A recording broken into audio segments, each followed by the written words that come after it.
adalah Nabi Yunus, seorang nabi yang menyala dan penuh kasih. Setiap hari beliau mengajak kaumnya dan berkata, "Wahai kaumku, sembahlah Allah yang Maha Esa.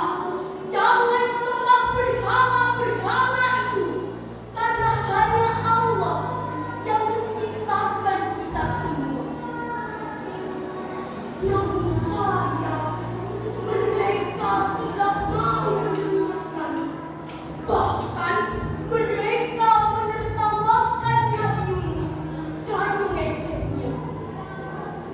Hari demi hari, tahun demi tahun, tak ada satupun yang mau beriman.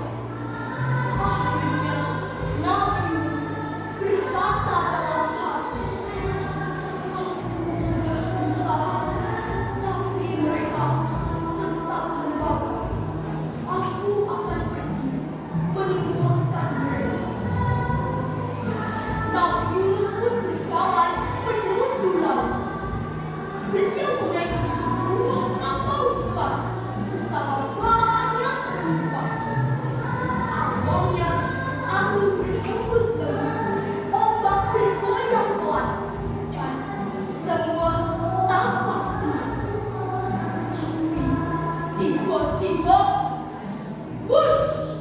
Angin berhembus sangat kencang, ombak naik tinggi sekali, dan kapal berguncang hebat. Penumpang berteriak, "Kapal ini akan tenggelam, kita harus meringankan beban."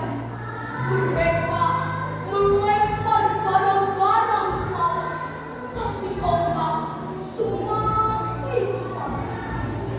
Akhirnya mereka menunggu siapa yang harus dilempar ke laut agar kapal lebih ringan. Dan yang kedua